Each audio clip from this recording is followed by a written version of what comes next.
dia, que bom estarmos aqui essa manhã.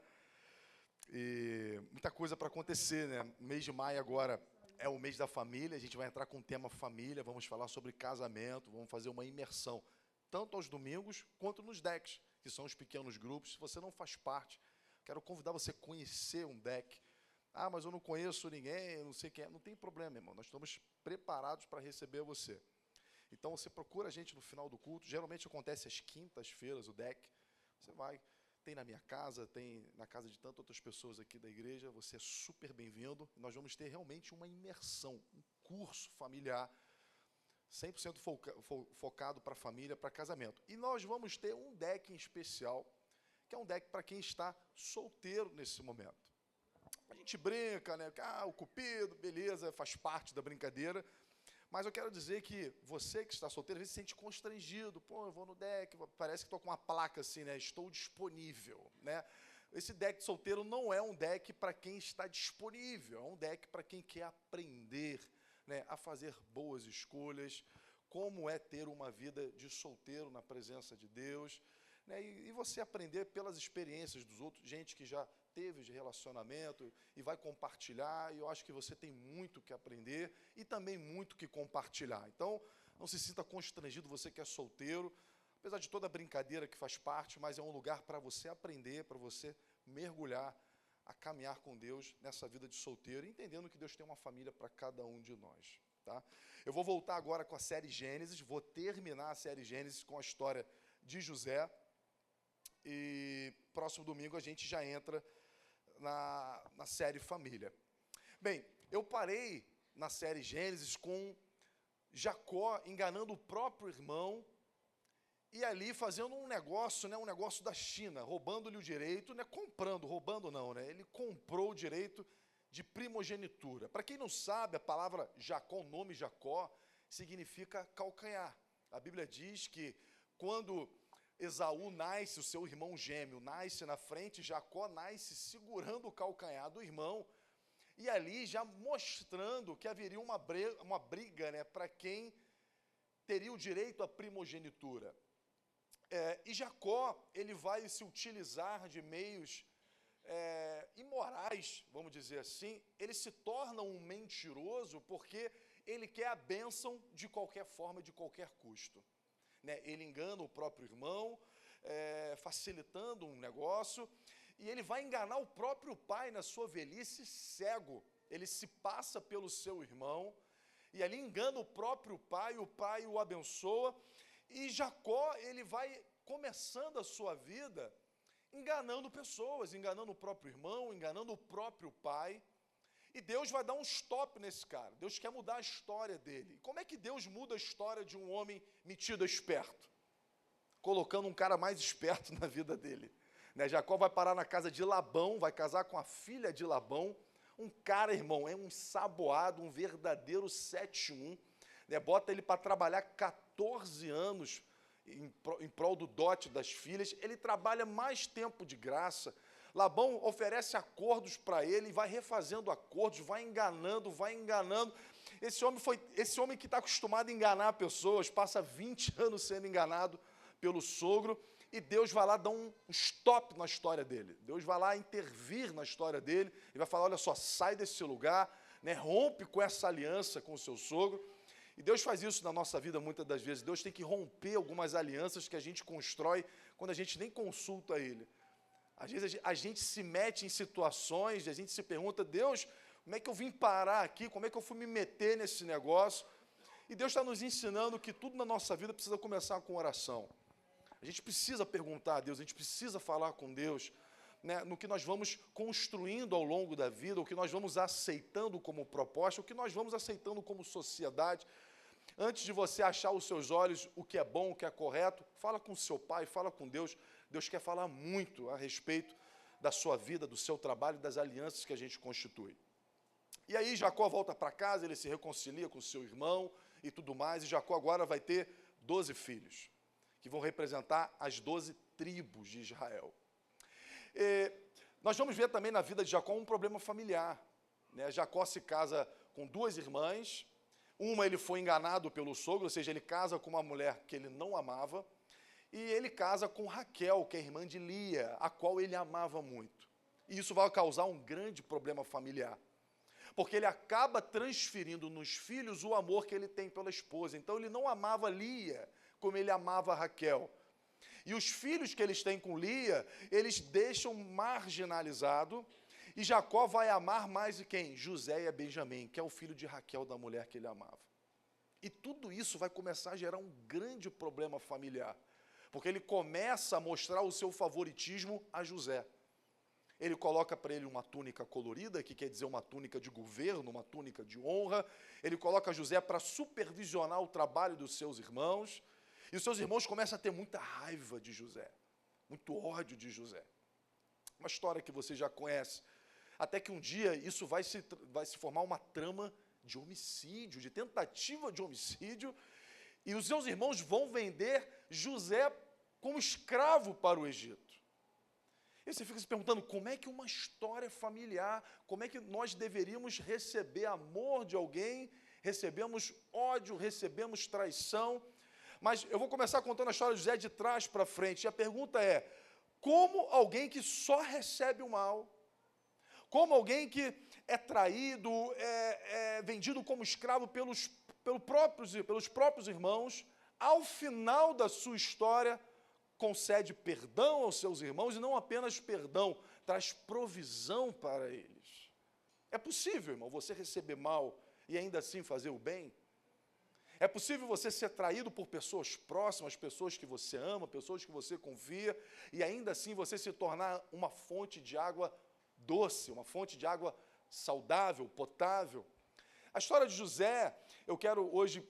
Quem já me viu pregar sobre José, sabe que eu prego de uma forma diferente. E eu quero justamente quebrar um pouco o paradigma e a forma como a gente enxerga a história de José. A gente sempre acha que é uma história como você pudesse ver numa revista Forbes. Alguém que saiu de casa sem nada, alguém que começou por baixo e parou dentro de um palácio. Como se a história de José fosse um case de sucesso, como alguém que progrediu na vida, alguém que foi honrado por Deus porque suportou as aflições, porque suportou as tentações, e no final Deus o recompensou com riquezas, com poder e com glória. Não é essa a história de José. Não é isso que a Bíblia quer dizer para mim e para você. A história de José é a história de um coração, e acima de tudo isso, é a história de um Deus soberano que está construindo a história de salvação. Um Deus que está intervindo na história, trazendo resgate, trazendo redenção para o seu povo. Bem, a história de José me ensina que todos nós fazemos planos para a nossa vida. Nós fomos ensinados, principalmente agora, nessa cultura, onde nós recebemos perguntas do tipo, onde é que você quer estar daqui a 5 anos? Onde você quer estar daqui a 10 anos? E o sábio Salomão, ele faz uma afirmação que é muito sábia, claro, é o sábio falando. Ele vai dizer, do coração do homem procedem os planos, mas a resposta final vem sempre do Senhor. A gente desenha, faz parte do nosso coração fazer projetos, a gente projeta onde a gente quer estar daqui a 5 anos, onde a gente quer estar daqui a 10 anos, onde a gente quer estar daqui a 15 anos, e eu duvido que alguém faz uma projeção de perda nessa caminhada. É muito difícil, em nossas projeções, a gente projetar, olha, eu vou falir aqui, mas depois eu vou me reerguer na outra semana, eu vou passar por uma crise no meu casamento aqui, eu vou suportar isso ou aquilo. Não, a gente sempre faz projeções muito positivas, de que vamos sempre estar fluindo, as portas vão estar sempre abertas, as pessoas ao nosso lado vão estar sempre cooperando com a gente, vão estar sempre caminhando junto, e a vida real ela não é construída com as nossas projeções. A vida real ela não é construída a partir do desenho que nós fazemos da nossa própria vida. A vida real acontece com tramas, com mentiras, com traições, com crises, com tempos de fome. A vida real ela acontece não como um Deus blindando a gente de situações difíceis, mas um Deus que fazendo com que todas as coisas cooperem para o nosso bem. É diferente, irmão, de você achar que um Deus faz com que tudo aconteça de bem, do que está escrito na Bíblia, de que todas as coisas são as coisas boas e coisas ruins. Elas vão cooperar para o plano de Deus, para o propósito de Deus em nossas vidas. E é isso que a gente precisa se atentar na história de José. Não é uma história que acontece conforme ele quer, ele sofre muito, ele passa por momentos dificílimos, mas Deus está fazendo com que tudo coopere para o bem, para o seu plano, para a sua obra salvífica no mundo. E Deus vai usar José para que ele possa cumprir um plano dele no mundo, assim como ele usa a mim, assim como ele usa você. Para que o plano de Deus, o propósito de Deus, seja estabelecido no mundo. Então, existe um perigo muito grande de andar com Deus, que é o que? Da gente não entender a sua soberania. É a gente não entender que o nosso Deus é um Deus que está interferindo na história. É um Deus que age na história.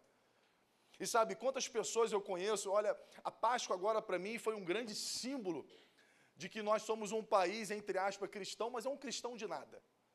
Né? Eu gosto pela manhã, através de Telegram e uma passeada, eu sempre dou uma passeada nas revistas do mundo para saber, nos noticiários do mundo, para saber se alguma coisa aconteceu de madrugada e o mundo mudou.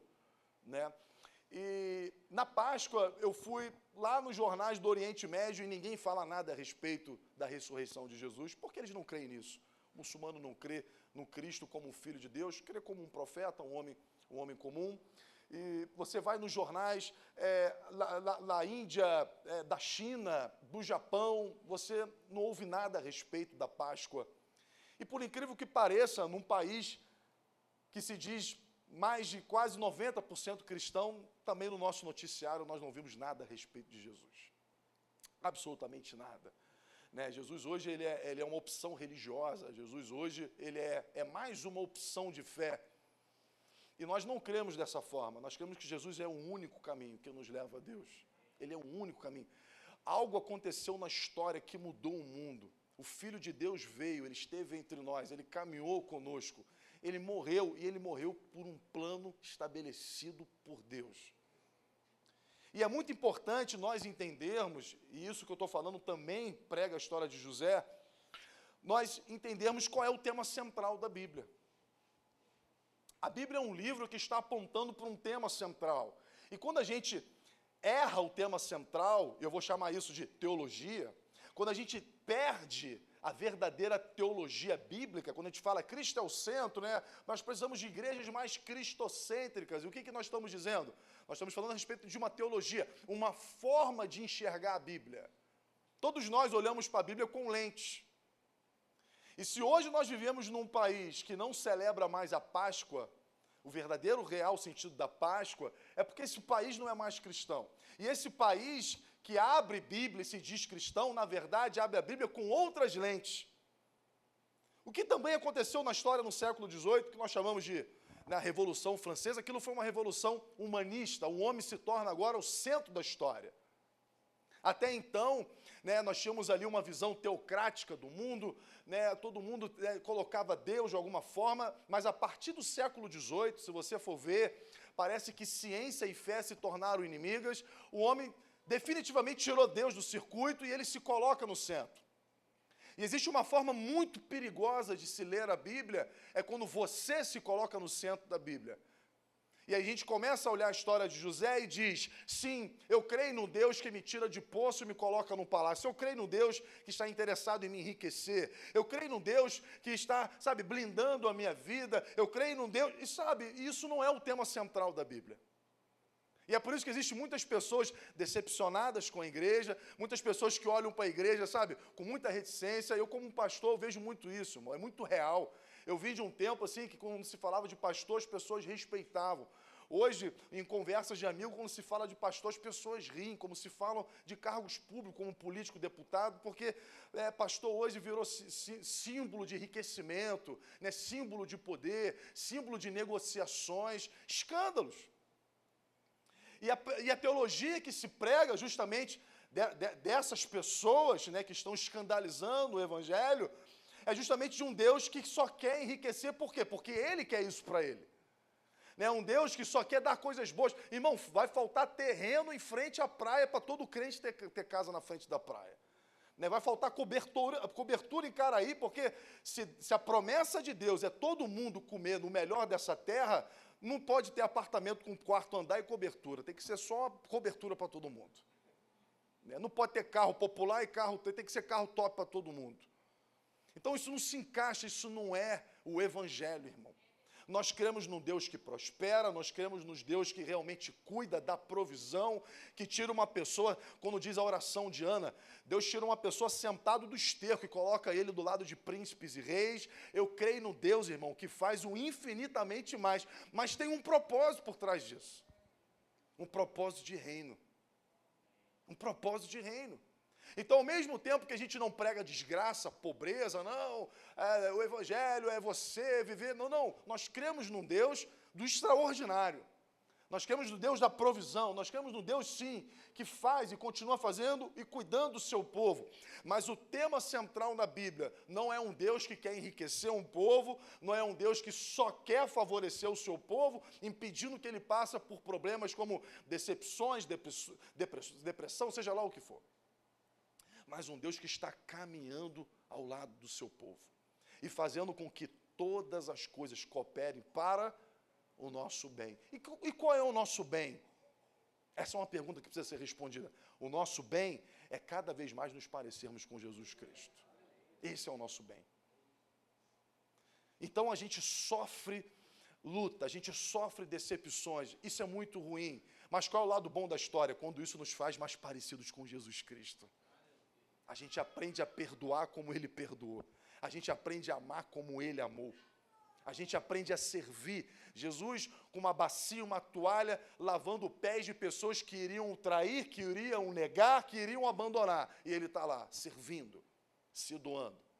Todas as coisas cooperam para o bem, para que Deus venha mudar o nosso caráter, o nosso coração. Então, o tema central na Bíblia é: Deus quer salvar o seu povo. Lá em Gênesis, nós estamos terminando a série Gênesis, nós começamos lá atrás. Gênesis 3, Deus faz uma promessa. Lembra, o casal cai do jardim, o pecado entra no mundo, junto com o pecado, a maldição. Irmão, o problema do mundo chama-se pecado. Você pode viajar para a Suíça e você vai visitar um presídio, ele pode estar bem mais vazio do que o nosso, mas tem homicídio lá. Pessoas que estudaram em colégio top, pessoas que têm dinheiro, que nunca sofreram o que pessoas aqui sofrem. Elas mentem, elas traem, elas são corruptas, elas são assassinas. Então, o problema do mundo não são políticas públicas, embora políticas públicas sejam importantes. O problema do nosso mundo não é só político, embora a política seja importante. O problema do mundo, a Bíblia vai apontar, é o pecado. O pecado corrompe o coração do homem. O homem tem uma inclinação para fazer o mal. O homem é inclinado a se corromper. O homem é inclinado, ele é escravo do pecado.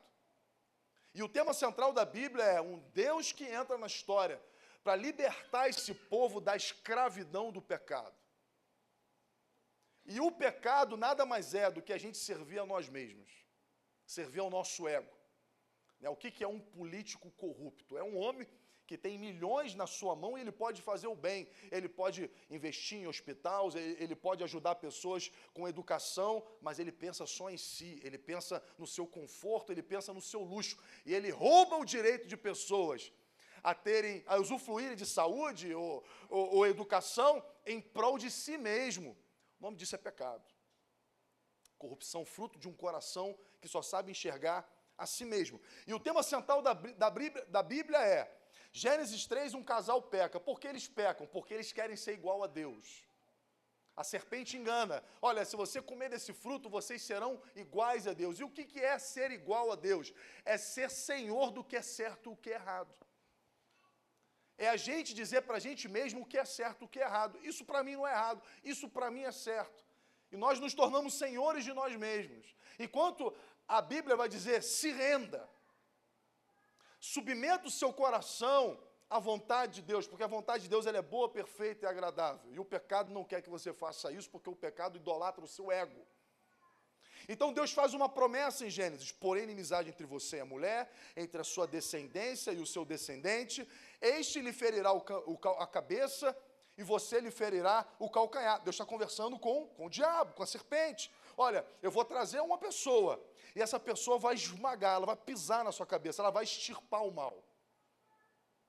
Ela vai acabar com a escravidão do pecado. E toda a Bíblia, irmão, guarda isso, toda a Bíblia, ela vai seguir essa promessa. Ela vai seguir essa promessa. Todo desdobramento bíblico vai seguir essa promessa feita em Gênesis. Então a Bíblia não é uma coletânea de histórias de pessoas que oraram ou de alguma forma serviram a Deus e foram recompensadas por Ele. E muitas pessoas olham para a Bíblia assim. Quem foi Abraão? Um homem fiel e Deus enriqueceu ele. Quem foi José? Uma pessoa que foi fiel. Lembra a mulher de Potifar? Tentou arrancar a roupa dele, e ele foi fiel a Deus e ele fugiu. Deus recompensou ele, botando ele no bom, no melhor, no palácio. Quem foi Davi? Alguém que foi fiel e Deus... Não é isso. Todos pecaram, destituídos estão da glória de Deus. Não há um justo sequer. Não existe uma régua a qual Deus possa colocar um homem e dizer, você merece e você não merece. Ninguém merece. Mas Deus está usando pessoas para o seu plano. Deus vai trazer um. E esse um vai redimir todos nós. Quem foi este? Jesus Cristo. Então José precisa ser lida com as lentes da cruz, com as lentes da salvação. Deus cumpre a sua promessa feita em Gênesis, em Cristo, na cruz e na ressurreição de Jesus. A cruz, irmão, é o ápice na história, onde Deus entra no mundo, e ali Ele está acabando com o poder do pecado em nossas vidas. Nós não somos mais escravos do pecado. Agora o próprio Espírito de Deus habita dentro de nós, produzindo justiça, produzindo nova vida, e é por isso que o nosso casamento ele pode ser restaurado, é por isso que os nossos filhos eles podem ver uma história diferente, porque Cristo em nós é a esperança da glória vindoura. É Cristo, Cristo é a nossa esperança. Não é a nossa justiça, não é a nossa obediência. A nossa obediência tem que ser uma resposta ao que Cristo fez, e não uma ferramenta para se conquistar o que Ele pode dar. Efésios vai dizer que nós já recebemos toda sorte de bênção em Cristo Jesus. Já recebemos em Cristo Jesus, Ele nos tornou merecedores. A justiça de Deus agora repousa em nós, através de uma promessa cumprida feita em Gênesis. E Cristo é a promessa de Deus, de que nele nós somos abençoados e favorecidos. Então, precisamos entender a Bíblia, a natureza do problema. E eu trouxe um exemplo muito prático aqui para você. Bem, quando a sua casa pega fogo, você liga para quem? Você liga para o Batman? Não, né? Você vai ligar o quê? Você liga para o bombeiro. Né? Quando um ladrão entra na sua casa, você chama a polícia. Quando alguém está morrendo afogado, você vai chamar um salva-vidas. Quando o problema é pecado no mundo, irmão, só Deus pode resolver. Isso é olhar a Bíblia e entender a natureza do problema. Então, o problema do homem não é o dinheiro. O problema do homem não é A, B ou C. E é por isso que nós precisamos orar da forma certa. E quando você quer aprender a orar, irmão, quer um conselho? Vai ler Salmos. Porque Salmos nos ensina a orar de forma certa. Nós vamos ver um homem ali passando por situações difíceis e ele dizendo, Senhor, guarda o meu coração. Senhor, eu confio em Ti. Senhor, minha esperança está toda em Ti. Ou seja, ele não nega o que ele está passando, ele entende a natureza do seu problema e ele diz, só o Senhor pode fazer algo pela minha vida. Só o Senhor pode intervir na minha história, nas minhas más decisões. Salmo 51 é Davi, quando ele peca com Betseba, quando ele bota o marido dessa mulher para morrer na frente da batalha, ele está dizendo, eu pequei, eu sou pecador, eu cometi uma burrada. Senhor, lava-me com teu sangue. Senhor, limpa o meu coração, muda a minha história. Só Deus pode fazer isso. Mudar a história de um homem, mudar o caráter de um homem, de uma mulher. Só Deus pode fazer. Então a Bíblia, esse é o tema central da Bíblia. Deus está mudando corações, Deus está transformando corações. Deus quer libertar um homem do seu próprio ego. Deus quer libertar um homem de si. E aí a gente começa a entender a natureza dos problemas que nós vivemos dentro da nossa casa, do nosso lar. Né? O problema não é a pessoa com quem você se casou. O problema são briga de egos. Quem tem razão dentro de casa, você ou ela? E toda vez que se briga por razão, irmão, nós temos problema. Mas quando nós entendemos que nós somos falhos e nós queremos servir o nosso cônjuge, a história do nosso casamento muda. com corações rendidos. Então, tudo, quando a gente enxerga o tema central da Bíblia, a gente começa a entender muitos problemas que nós passamos na nossa vida, problemas familiares, tudo. Porque a raiz do problema é o nosso coração, é o pecado. E Deus, como nosso Salvador, veio libertar esse coração escravo do pecado. Então a Bíblia é uma história de redenção. E essa redenção, essa história está sendo contada desde o Antigo Testamento. Algumas pessoas acham que o Antigo Testamento é uma coletânea de história de pessoas, né, que tiveram experiência com Deus, como se fosse testemunho, e o Novo Testamento, de fato, vai ser a história da nova aliança de Cristo Jesus. Não. Eu quero chamar a atenção para o que o próprio Jesus disse para os seus discípulos no caminho de Emaús. Os discípulos estão decepcionados, Jesus morreu, eu pensei que ele fosse libertar a gente do Império Romano, de César, eu achei um monte de coisa, e Jesus está dizendo, vocês não têm que achar nada, está escrito o que eu ia fazer. Sabe quando você fala, eu achei que Deus ia fazer? Está tudo escrito, irmão. Está tudo escrito. Então, Lucas 24 vai dizer, e lhes disse, quem? Jesus, como vocês custam a entender e como demoram a crer em tudo o que os profetas falaram. Não devia o Cristo sofrer essas coisas para entrar na sua glória? Agora, olha o detalhe do texto. E começando por Moisés, nós estamos lendo Gênesis, né, escrito por Moisés. E todos os profetas, explicou-lhes o que constava a respeito dele em todas as Escrituras. Bom, isso aqui é fundamental para a gente poder entender a Bíblia, que não é um livro sobre nós, não é um livro sobre você ou sobre mim, mas é um livro sobre Jesus. E o próprio Jesus está dizendo, olha só, vocês não entenderam ainda. Vocês têm mais de quase 2000 anos de história, de profetas, de pessoas que estão falando a respeito de mim, e vocês estão achando, vocês querem esculpir um Deus conforme a sua expectativa. Agora, Jesus veio fazer algo claro, ele veio redimir pecadores, e é isso que ele veio fazer. E Jesus começa mostrando por Moisés, passando por todos os profetas. O quê? O que está escrito lá em Gênesis 3, vai vir um que vai esmagar a cabeça da serpente. Uma promessa vai ser realizada, e o próprio Jesus está explicando isso. Agora, vamos entrar na história de José, né? Então, Gênesis 41, se depois você quiser refletir na história, nós chegamos num tempo aqui que José já passou pelo poço, ele foi traído pelos irmãos, ele já passou pela casa de Potifar, onde a mulher de Potifar quis se deitar com ele, e ele, em obediência a Deus, foge dessa mulher, essa mulher pega a sua roupa e diz que tentou ser violentada, e esse homem coloca José numa prisão. Tá? E quem estuda o mundo antigo sabe que não havia prisão para ladrões, era uma prisão política, porque essas pessoas eram mortas. Tá? José, por graça de Deus, foi poupado, um escravo. E ele agora está numa prisão. E toda a vida de José, ela vai ser, ela muda de fases a partir de sonhos. Sonhos que o próprio Deus o dá, seja dando o sonho ou dando a revelação desse sonho, mostrando para mim e para você que Deus está intervindo na história o tempo todo. Sabe, na sua vida hoje, irmão, Deus está intervindo na sua vida hoje o tempo todo, irmão. Na minha vida, na sua vida, não é um Deus longe, cara, é um Deus que está fazendo coisas extraordinárias o tempo todo. E a história de José toda, ela vai mudar a partir de 3 pares de sonho. O primeiro par de sonho leva ele para o poço. Ele vê espigas, feixes de trigo se curvando diante dele, ele vê o sol e a lua se curvando diante dele, e ele fala, tem boca grande, meus irmãos, eu sonhei que vocês vão se curvar diante de mim.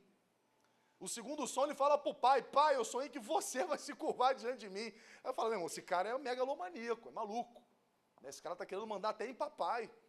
Esse cara, E aqui a gente começa a ver, claro que existem princípios que a gente pode aplicar na nossa vida também, porque apesar da história, a Bíblia ser uma história que aponta para Jesus, a gente aprende muita coisa prática para o nosso dia de hoje. E nesse primeiro momento da vida de José, sabe o que eu aprendo? Que muitas das vezes a gente para em poço por causa da nossa boca grande. A gente fala o que não deveria, coisas que Deus fala com a gente antecipa e fala para as outras pessoas. A gente fala, Deus vai me dar isso, Deus falou para mim que vai fazer isso. E infelizmente existem pessoas à nossa volta, irmão, que elas sabem chorar com a nossa dor, mas elas não sabem celebrar com as nossas vitórias. Não é verdade? É muito triste andar com pessoas assim, e elas são reais. Você pode ter pessoas que eu não gosto, e se eu souber que ele está com câncer, que ele perdeu um ente querido, poxa, eu vou me compadecer com ele. Agora, difícil é você celebrar a vitória de alguém. Então, a primeira coisa que eu aprendo com José aqui, né, além do grande plano que nós vamos estar falando, é também, sabe, aprenda a compartilhar aquilo que Deus colocou no seu coração. Não abre para qualquer pessoa, não abre a boca para qualquer um. Sabe, para de ficar falando muito, né? Tem um provérbio que diz que o tolo fala demais. O sábio é uma pessoa reservada. Então, aprenda a compartilhar o que Deus colocou para você. Então, esse primeiro par de sonho vai levar José para o poço. Ele conta para os seus irmãos, ele acaba criando ali uma trama de ódio. O segundo par de sonhos, José já está na prisão.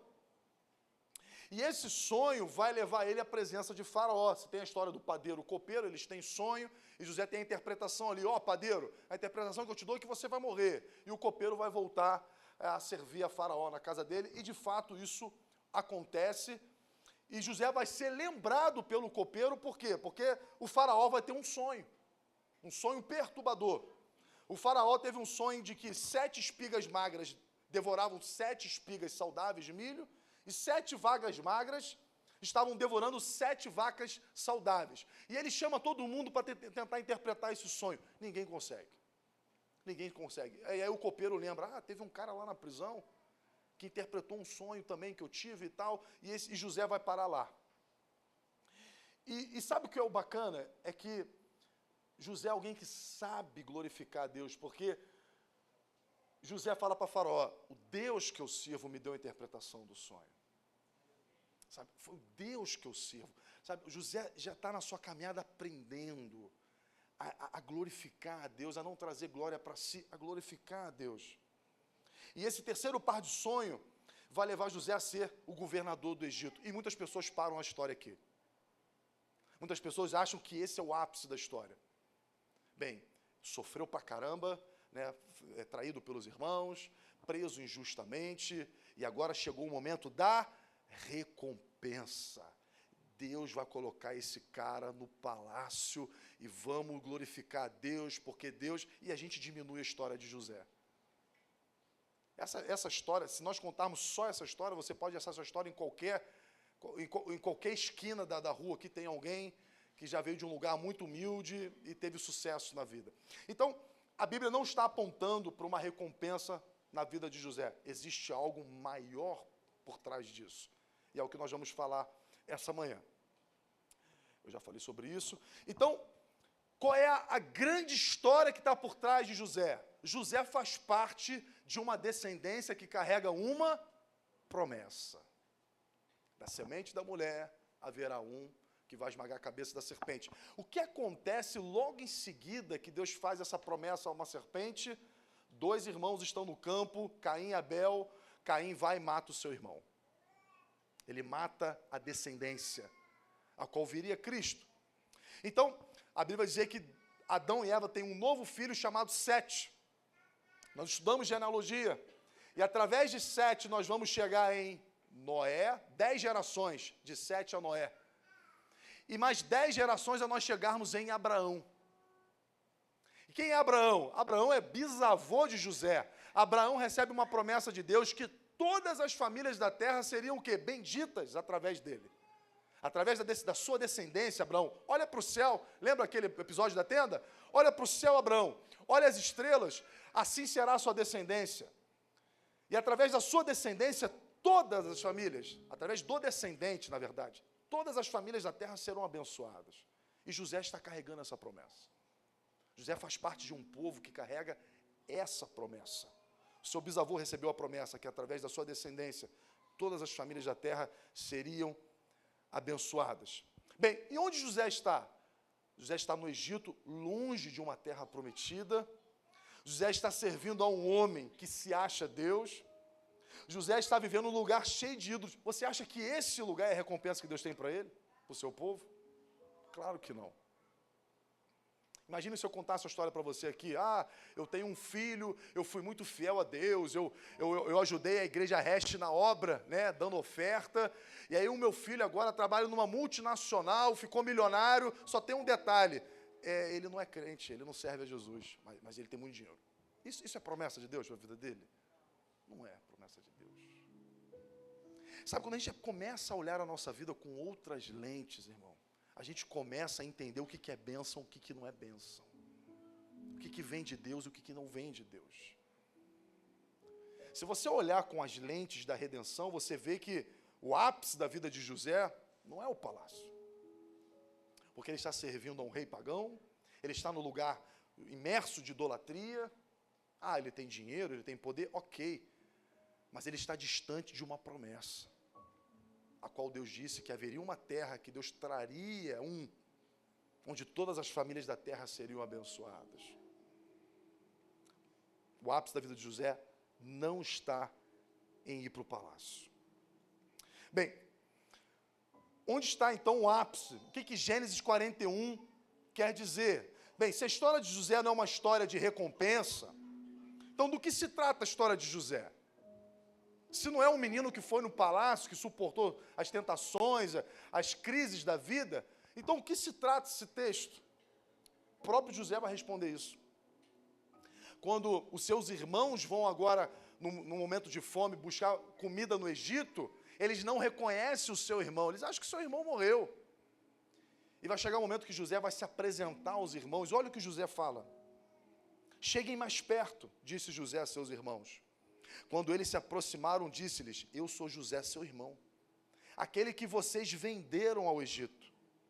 Agora não se aflijam, nem se recriminem por terem me vendido para cá, pois foi para salvar vidas que Deus me enviou adiante de vocês. Já houve 2 anos de fome na terra, e nos próximos 5 não haverá cultivo nem colheita. Mas Deus me enviou à frente de vocês, para lhes preservar o quê? Um remanescente nesta terra, e para salvar-lhes as vidas com grande livramento. Assim, não foram vocês que me mandaram para cá, mas sim o próprio Deus. Ele me tornou ministro de Faraó, e me fez administrador de todo o palácio e governador desse Egito. Irmão, você entende o que José está falando? Vocês fizeram mal, não vamos tornar essa história romântica, não? Vocês me venderam para cá, vocês fizeram mal, vocês me traíram, vocês fizeram o que não deveriam fazer. Mas sabe o que eu aprendi com Deus? Ele é soberano sobre todas as coisas. Não importa o quanto mal você tente contra a minha vida, Deus vai cumprir o seu plano, o seu propósito aqui. E Deus me trouxe para cá, não foi para me enriquecer, não foi para tornar o meu nome grande, Deus me trouxe para cá porque eu tenho uma missão de preservar um remanescente. Deus me trouxe para cá porque Deus quer cumprir um plano na terra, e por graça de Deus, Deus me fez parte desse plano. Irmãos, quando nós enxergamos a vida com essas lentes, tudo muda, irmão. A nossa empresa não é mais uma empresa, um lugar de se conquistar glória, ou uma conquista cega, mas a gente entende que Deus nos leva a lugares altos com um propósito. Deus quer dar com um propósito. Deus quer abençoar o seu povo com um propósito. Deus quer mudar a sua história, irmão, com um propósito. Um propósito. Irmão, a palavra propósito, ela está por trás de tudo que Deus faz. Tudo que Deus faz com um propósito. E quanto mais rápido a gente entender esse propósito, irmão, mais rápido a gente desfruta do que Deus já nos deu em Cristo Jesus. Não é que Ele vai ver se vai dar, não é que Ele vai ver se você merece, Ele já quer dar. Então, Gálatas vai dizer isso muito claramente, o filho menor, ele não se difere do escravo. Por quê? Porque ele tem direito a uma herança, mas ele é de menor, ele não pode usufruir da herança. Mas quando ele se torna maior, ele tem acesso à herança. E esse maior e menor não quer dizer idade, quer dizer o quê? Maturidade. Quanto mais você consegue perceber a vida com as lentes do propósito de Deus, mais você vê o agir de Deus na sua vida. Então, José não disse, Deus me trouxe para aqui para me enriquecer. Olha só, porque talvez eu falaria isso, tá? Chamaria os meus irmãos ali, os traidores. Ah, o mundo gira, né? O mundo gira. Lembra do sonho que eu tive lá atrás? Vocês me jogaram no poço? Pode começar a se curvar em todo mundo, né? Pode dobrar o joelho aí, pode lamber o meu pé. E José falou, não foi para isso que Deus me trouxe para cá. Deus me trouxe para cá, não foi para me vingar, não foi para me enriquecer, Deus me trouxe para cá para eu preservar um remanescente, porque Deus está fazendo algo no mundo e eu quero fazer parte disso. E perceba que sempre tentam matar o resgatador, não é verdade? Sempre tentam impedir o plano de resgate. Então vamos recapitular para a gente fechar bem essa história de José, fechar Gênesis. Deus faz uma promessa no jardim, Caim mata Abel, Deus escolhe Sete, Deus preserva sua descendência em Noé, Deus destrói o mundo, mas preserva um remanescente de Sete, que é Noé. De Noé nós chegamos a Abraão, Deus faz uma promessa a Abraão, Abraão gera Isaac, Isaac gera Jacó, Jacó gera 12 filhos, e um desses filhos se chama Judá. Temos um rei que é da tribo, o rei Davi, que é da tribo de Judá, e Jesus é o filho de Davi, da tribo de Judá. Aí a gente começa a fechar a história de José. Deus está colocando um homem numa posição de governo, porque ele precisa preservar um homem chamado Judá, porque através da descendência de Judá haveria um que esmagaria a cabeça da serpente. Tudo que Deus faz é para cumprir o seu plano, o seu propósito nesse mundo. E Deus vai usar quem entender isso. Deus ele vai usar quem entender isso. E quanto mais a gente entender isso, irmão, mais a gente se integra no plano que Deus está fazendo em nós e através de nós. José foi escolhido, irmão, para alimentar um povo, que desse povo viria Jesus Cristo. Se você for ler Mateus capítulo 1 começa com o quê? Com genealogia. E no final você vai ler o seguinte: Jacó gerou José, marido de Maria, da qual nasceu Jesus, que é chamado Cristo. Assim, ao todo, houve 14 gerações de Abraão a Davi, 14 de Davi até o exílio babilônico e 14 do exílio até Cristo. Ou seja, Deus está cumprindo uma promessa feita no jardim. E isso para mim é assim, é de uma confiança em Deus tão grande, porque o nosso Deus é um Deus interessado em cumprir a sua palavra. Sabe, saber olhar para a Bíblia, porque homens falham, irmão, e isso é a nossa crise. A gente está acostumado a lidar com pessoas que a gente aperta a mão e essas pessoas nos traem, essas pessoas mudam o discurso. Ao longo da nossa vida nós vamos encontrando Labão. Pessoas que prometem e não cumprem. Mas Deus é completamente diferente disso. Nosso Deus é um Deus que está interessado em cumprir a palavra dele em nossas vidas. Ele está cumprindo promessa que foi feita, irmão, 4, 5, 6 mil anos atrás. E ele é fiel para cumprir. Ele vai dizer, não vai cair um tio, não vai passar uma vírgula, tudo vai ser cumprido, porque o nosso Deus é um Deus que cumpre a sua palavra. E isso nos dá tranquilidade, irmão, de nós acordarmos todos os dias pela manhã. Caminharmos com segurança. Não porque nós confiamos na força do nosso braço. Não porque a gente confia em quem está no governo, nas políticas. Mas nós confiamos numa palavra de Deus. Que nos convida a olhar para passarinhos, que nos convida a olhar para as flores do campo e dizer, eu cuido bem deles, como é que eu não vou cuidar de vocês?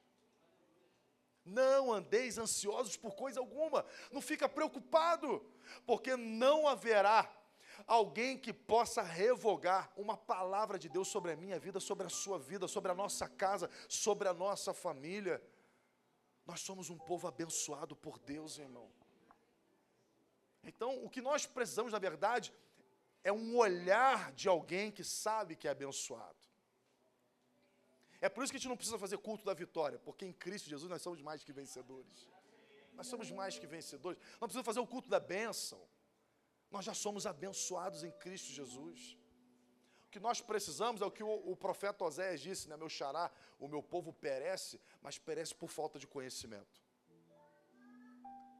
Imaturidade do povo. Um povo que não sabe esperar, um povo que não sabe confiar, um povo que caminha com dúvida, um povo que ora reclama, um povo que ora crê, ora não crê.